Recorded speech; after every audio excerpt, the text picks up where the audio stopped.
They still got that glint in their eye, Team Usyk, that they always have, like they know something we don't. And in the past, they have known something that we don't. They've known how to beat whoever it is in the opposite corner. I'm looking at them there. Let me just turn around now. I need to see this with my own eyes. Now, I think that is a harsher, steelier look than we've seen in the past. That looks a little bit more serious than normal. Intent.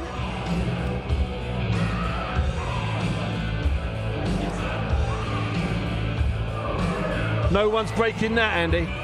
No, it's going to be tricky. No one's breaking that now. To get them to turn away here, they might need a piece of paper to put it between them so that gaze This is quite broken. fiery, this. There's just a sense here that... Yeah, a real sense of something. Something could happen, because you see the security just gather, and you can feel it.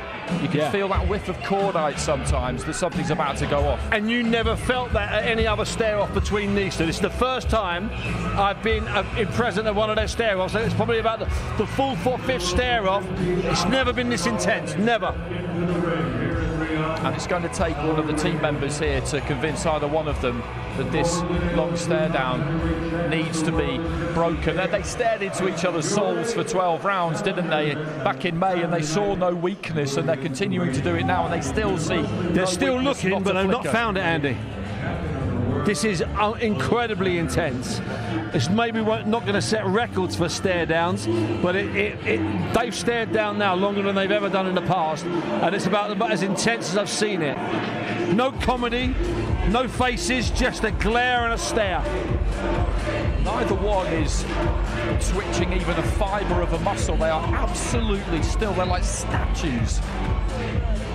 How long do you leave them, Andy? What do you think? I don't really know how you go about separating people in this situation. I mentioned a piece of paper you can put between them just to break the gaze, but it takes quite a brave person, honestly, to put their hands on either one of these two in this kind of situation, because they're in the zone here. Yeah. They're not really aware of anything that's going on outside of this. They have no idea. And what's interesting, Oleksandr, who I would expect to be on Usyk's shoulder, he's not. He's 4 people back. And there's no one close to Tyson apart from Brendan, his personal security. So I'm thinking it's going to be Brendan touches. I'm trying to see the body language of the people surrounding them, which way they fancy going, because this is really intense. It's amazing. They're not even blinking. It's like looking at a pair of waxworks in Madame Tussauds. And this is important to them now. It's gone on this long. You cannot be the first person to look away. Absolutely. After 30 seconds with a smile, you can do it. 40 seconds. But we've gone to a different level here. We've gone to a new arena for these two. Spencer Brown just craning his neck to get a good look over from the far side there. The cameramen staying exactly where they are. Oleksandr just making a was signalling to someone. Did you see that? Was he signalling to Sergei Lapin, maybe? Maybe.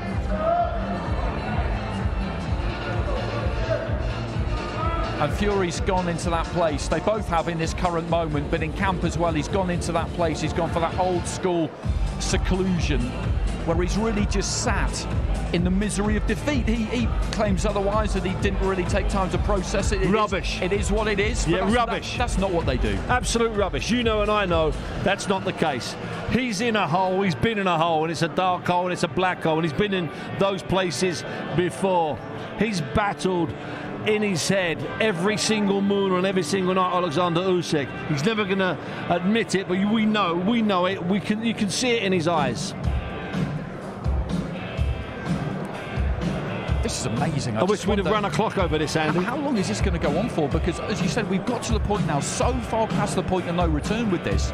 Somebody is going to have to look away, and neither one of them is going to give any ground here. It's who gets out of the sauna first. Nobody wants to get out first. Perhaps we need here, this is when Frank Warren or Bob Arum. Bob Arum's left the stage. I believe Frank Warren has too. So we're left with other people, maybe people that would maybe have a risk stepping in between them. Turki Al-Sheikh left the stage several minutes ago. I think really he's the only person in this situation who can handle this, because if you're a team member of Usyk or Fury, I would be very reluctant to try and tell either one of them, look, we need to go, because they won't like it. They won't take kindly to it. And I can see Spencer Brown has now got closer. Krasik's moved a little bit closer. Krasik and Spencer Brown are laughing. I'm looking at their lips. I don't think they're talking, Andy. I think it's just the face, just the eyes, just the look. And that's the scene. It's just encapsulated perfectly below that banner, reignited. Usyk Fury 2. We're a couple of days away. And this week, as we said at the start, we hit the ground running. We were at full throttle straight away because we had the story from May. We had the narrative in place. We saw immediately. We did a sit-downs on Monday, Stephen. Anyone who went anywhere near Fury, you could get the vibe off him. Straight away. The aura off him that things were different. Things were different this time. No fun and games. He wasn't relaxed at the start of the week. He just wanted to get down to business. And Usyk has always been that way. He's always been that way. And there's not really anything anyone can do here. Andy, I think we might be up to 6 or 7 minutes here. I really do. I wish we'd have kept a bit of movement from Fury. Just his shoulders moving. He's not talking, but they are nodding at each other. So they're communicating with their eyes, Andy. He threw us a feint there, Tyson, didn't he? Just a little movement, yeah.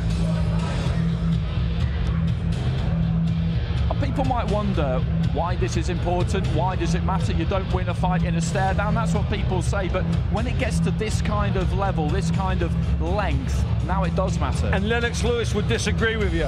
He said, I'd win my fights at the press conference, at the weigh-in, in the ring before the first bell. Everyone talks about Mike Tyson taking people's souls beforehand. Maurizio Suleiman has just someone's pulling to the stage here. Maurizio Suleiman is getting in the middle of the two of them. I saw Spencer Brown just kind of called him up, and they're trying to use him as that impartial. They're slightly further apart now, Andy, as well.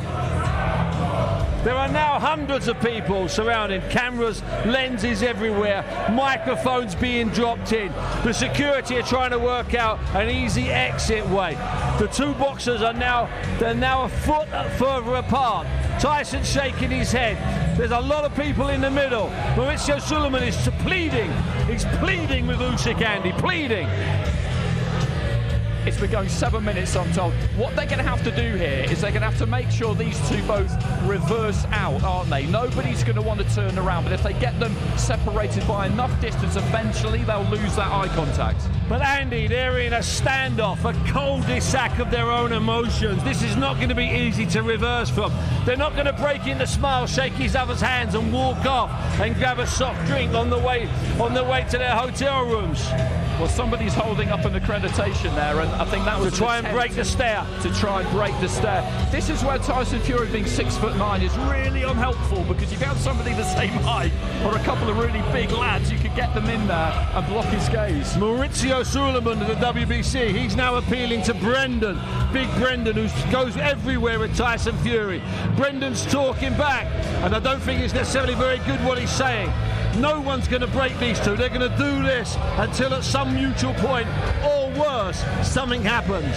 Usyk's just kind of moving on the balls of his feet there. And people watching might be wondering, why doesn't somebody just get in and break this up? But these are two big men. These are two heavyweight fighters, and when you've been around them during these weeks, and you've done it so many times, and you get towards the business end and they're flicking that switch, you've got to be careful around them. You have to be careful. They are talking now, Andy. Sorry for cutting across you.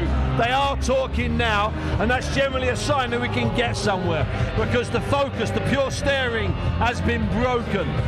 Okay, a handkerchief is out. Somebody's trying to use that crimson handkerchief as a means of, again, breaking the gaze. I think Fury was saying to him there, I'm going to smash you to pieces, but he's got quite a lot to say. Usyk hasn't got anything to say. You're getting annihilated, I'm being told in my ear, is the content of what Fury's saying there. Well, if they're talking, they can lead to laughter. Laughter can end to this deadlock, this impasse being broken. I'm convinced of it. Okay, I think it looks like Usyk's giving him plenty back as well. I kind of feel for Mauricio Suleiman here, to be honest, because he was dragged up there by Spencer Brown and given the responsibility of sorting this out, and there's not much he can do, really. But the good thing is he's now thought up a new idea. He's going to have a staring belt. Okay, so Brendan is coming in now. Now it's getting physical. Brendan's there. Tyson's not liking it. He's not having it at all. And that's the danger. Now Usyk's personal bodyguard is getting in between them. He's going to stand with his back to Tyson. We thought it might turn ugly, Andy. We're on the very edge now. 10 minutes. They've been standing in front of each other now 10 minutes. They're just increasing the distance between them, bit by bit by bit. They're just managing to ease him back. But you saw his initial reaction there to his security guard, Brendan, just getting a hold of him. He didn't like it, and that's why you have to be very, very careful, because when they go to that place, when they're in that zone, as Steve said, everything else around them ceases to exist. There's a couple of hundred people in this room. They're not seeing anybody else. They're not seeing the cameras. No. They're not seeing anybody else. They're just seeing each other. But this might be coming to an end fairly soon, I think. But Fury seems to move back closer again, if anything. The stare down's finished.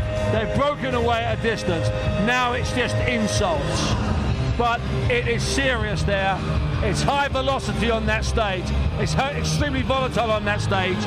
Tyson Fury is gesticulating. Brendan, who's a big boy, is at full pelt holding him.